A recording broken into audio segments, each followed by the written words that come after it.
Friends, this is David Evans, and I just want to welcome you in tonight to a discussion that we're going to have on an exciting announcement that we just released.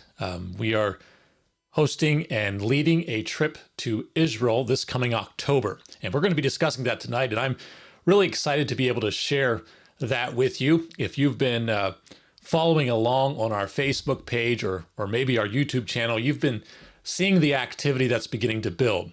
I was looking at some of the stats earlier on our Facebook page, and I think there's been over 350,000 unique individuals that have seen or interacted with our post. I think there was 54,000 that have already been following our page, and that's just exciting to see how this has been building and developing as we've been launching this new platform. And we do have a lot of new things planned. And you've probably noticed right now that we are doing a Israel virtual tour where I'm just posting locations that I've taken pictures of, and just trying to share some of that with you and a little blurb of the story or some of the biblical narrative behind those locations. You also probably have seen our Bible verses that we post. Those are the ones that are kind of the backbone of a lot of what we're doing, just trying to keep the text in front of us to remind us daily that his word is important and should be at the forefront of our thoughts daily. And we will be also releasing teaching videos. Some of those will be in short form, where it's only a few minutes long, and then there will also be some long form content, whether it be from a presentation I've done in a church activity or more presentations and teachings that we do here more one-on-one, and develop that as we go. We're trying to break into Facebook Live. One of the polls that we did a while back, that was the number one result that was there, is to start posting more Facebook Live content, and we're going to try to do that. I'm excited with the setup that I now have. I've tried to set this up now where I can just press one button and be live. That's a great thing, but it's kind of also nerve-wracking that when you push one button, then you're broadcasting live. And one other thing that we're planning is this coming spring, over the Feast of Passover, we are hoping to be in Israel and to be doing some videos from there as well. So stay tuned with some of that activity and some of the videos that'll be coming out of there. To those that that don't really know me, I've been blessed. God has blessed me to allow me to live and study in the land of Israel. And I was blessed to move my family over there. I have 5 kids, so we all moved over there, and I was studying biblical archaeology for a while and absolutely loved it. Just having the privilege to spend every day in the context of the Bible is just an amazing experience. And now I'm able to travel back there, take people along, do tours and etc., just to show them this amazing land that God calls his land. And that's one of the main topics that we will be discussing tonight. So I do want to show you just our announcement that has come out here for October. We are going to be hosting this tour. As you can see, it's October 9th through the 20th, exploring the lands of the Bible. And we have a lot of amazing activities planned, and I'll show you just the itinerary here a little bit. We'll be going through that more tonight, but this tour is hosted by Adrian and Rebecca Dutry, friends of mine, and they have a ministry called Christian Friends Tours. And one of the things that they've done now that they're in the retirement years is to create a ministry where they host tours to Israel at cost. They don't make a dime on these tours, and that's one reason why we're able to keep the prices as low as they are. And as you can see, this tour is a 10-day tour in country. So there's a few extra days of travel, but we almost have 10 full days of touring. And when you compare this with other tours, you'll see the differences there. And we usually do a 10-day or a 14-day. This is our 10-day Faith Encounter tour. And our land-only price is $2,495. It's one of the cheapest flights cheapest tours that you will see, because we are doing it at that cost. And that price does not include the airfare, but does include pretty much all the expenses in country. We have some amazing hotels. Will be amazing bus that we'll be in. We try to keep it as professional and as nice as possible. And the only thing that price does not include is the airfare and some lunches and drinks that come along throughout the tour. So if you are interested, please reach out to me and make sure that we get your name and provide additional details with that. One of the things that I've been thinking about, and as we've been hosting and launching these tours, is what makes this trip unique? What are some of those key differences of a faith encounter tour where we are exploring these lands of the Bible? And the question I've been thinking through is what makes a great Israel trip over just a good Israel trip? If you talk to anybody, you realize it's really difficult to have a bad Israel tour because it's the location. I mean, it's such an amazing experience that it's hard to have a bad experience, but there is different levels and different types of trips that I just want to bring up here and discuss, because there's key differences and emphasize a little what we do differently than some of the other tours as well. One of the types of tours that you will see a lot of is a tour that has a long list of locations, and they will open a bus, get to a site, spend 30, 45 minutes there, get back in the bus, go to the next site. And over a day, they may hit 5, 6, 7 different sites. And all their tour, they're just trying to hit as many sites as possible. And a lot of sites, a lot of the same sites sometimes, but it's really not our key focus with it.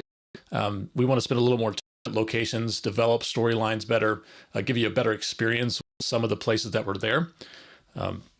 The other type of touring is event style tours, where they are specifically studying a event in history, or more of the places where significant events have happened. Maybe it'll be around the Crusades or some timeline of a battle or some type of activity, and they're focusing really strongly on those events. Sometimes you'll see it with the end times, with Armageddon or something like that. And we do hit some of the event sites as well, but that's not the key focus that we're doing. One of the main types of tours are pilgrimages, and they are far more emotionally centered, to where you connect a group to these locations of the Bible and focus on feeling it and experiencing it as you're there. It's not as content driven. It's more just sitting and feeling the area and surroundings. All probably more where you read the text in an area and just think about it and reflect on that tour. And we do some of that activity, but that there again is not our key focus. But what we do with our faith encounter tours is trying to create scenarios that you're able to step back in time and understand what these biblical characters were going through. So we try to create these pristine areas that may be outside of the normal touristy spots, and can experience these faith encounters and set up the narrative to be able to walk that text and feel that better. And the reason why we're able to do that is because, one, we guide these tours differently. A lot of these tours, the other types of tours that I mentioned, have an Israeli guide. And these guys are phenomenal guides. Any tour in Israel is required to have one with them, just due to law. But most tours rely on these guides then to teach everything and to present the topics at these locations. And they're usually typically data heavy. So you're going to get some sort of prepared remarks at each location that you go through, and try then to just understand these topics and what's happening at each one of these locations. Some of the other tours, you'll see that typical pastors leading them, or a topic type leader that will present their ideas at a site. But we're trying to create a first century mindset. So we step back in time to experience these stories of the Bible, and the text becomes our focus. So the locations that we go to, the stories that we tell, we're really trying to develop that. So when you do come back into your everyday life, you now are able to text, and those locations are going to stick with you. And able to do that is, instead of looking at it from the information, where to us in the Western world, if we try to teach something or learn something, it's all information and data. And we think that if I can just provide you with enough information, then you're going to know about something and learn something. Where we try to lead these a little bit to be more on the Eastern mindset of learning with your feet and storytelling these, so these narratives become alive. So it's through stories, these shared experiences then that allow for you to the right hand. Well, it's one to teach that in a lecture hall, standing in the desert, and when the sun is shining brightly and you can see the shade at your right hand, or maybe the parable of the man building his house in the sand versus on the rock, or out of you shall flow streams of living water. What does it mean to be a stream of living water? Maybe planted by the streams of living water. Those experiences require learning with your feet and being able to be in these places where these stories are mentioned in the Bible and have really tied into those or those Bible characters. One of the aspects of this trip being centered around it is the significant people groups of the gospel narrative surrounding the life of Christ. So there's really 5 key people groups that are involved in this narrative, and one of them is the Essenes. Typically they're based out of Qumran, but we do have other villages or communities of them through Jerusalem and into the North Country.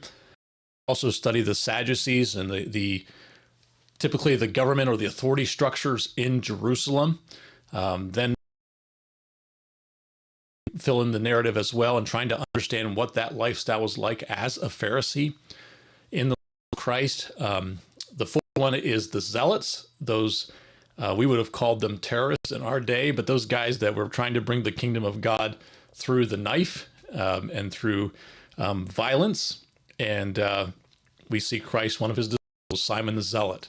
And we try to understand, what does it mean to be a zealot in this land of the Bible at the time of Christ? And the fifth one is the Herodians. These are the guys that have bought into the political power and are following after the Herodian model, whether it be Herod the Great or his sons, and just trying to understand all those people groups, because all of them are mentioned in the Bible, in the New Testament, throughout the Gospels, and what is happening with those people groups and how it impacts the narratives of Christ. To help you understand how this tour is laid out, I just want to show you something. And when I'm doing this, please, if you have any questions or comments you'd like to share, please do that in the chat and I will address them as well. And hopefully this works. I've been trying to make sure this works with the camera, and I think it will. But when you're looking at a lot of this, the tour company typically dictates how the tours are structured, and they want to do it as inexpensive as possible for them so they can be profitable, and then they choose the locations and directions of the tour. Well, what typically happens then is your tour is not connected to a timeline. It'll be jumping from different eras of the Bible. So you may start out in the New Testament period. You may jump to the Ottoman period. You may go back to the Old Testament, then to the Crusades, and then back to the New Testament. Well, in a given day and throughout a trip, it becomes very confusing and hard for you mentally to keep up. It becomes very exhausting. You want to be there. You want to absorb as much as possible, but just due to how the tour is structured, it makes it difficult to keep up with these. This trip, we're building all the way to the death and resurrection of Jesus Christ. But I'm going to come into Tel Aviv here, and we're going to stay here on the Mediterranean for the first night or two. First night, and then we're going to come to that they call the Shephelah. Shephelah is the foothills of the land of Israel. You can see the Judah Mountains here. So it goes coastal valley, and then we have the mountains over here in Jordan, and the King's Highway would have been over here. But we're coming into Aviv, and then we're going to go down the Shephelah, the Judah Mountains, and come across Beersheba, a night or two, and allowing you to have some experience in the Dead Sea, if you like to float in that, which is amazing experience. And then coming up through Qumran and Gedi, Masada as well, and up through the Rift Valley to the fields of Benjamin, and up through the details of the different tribes. And then we'll spend a few days up in the Galilee region. We'll go all the way north up into the Mount Hermon and the mountain ranges to the north, and then back through the lower Galilee region, out through the Carmel mountain range, into the plain again, and then back into Jerusalem to spend the last few days in there. And if you know what we did, we basically did a full circle of the main parts of the country.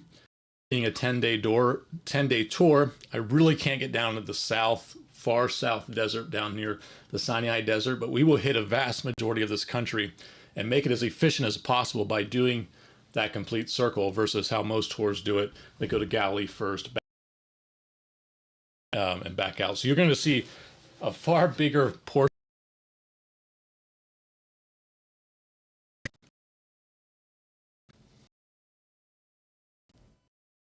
I did get a question on the pricing structure, and to explain this, if you haven't done a lot of traveling to Israel or how tours are set up, it is a little bit different than some.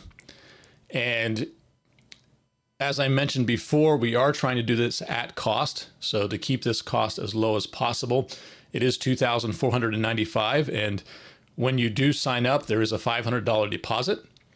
And then it moves to the next partial price coming in. I believe it is in the June 30th. Additional funds are needed, and then 30 days before the tour, it must be fully funded before you can go.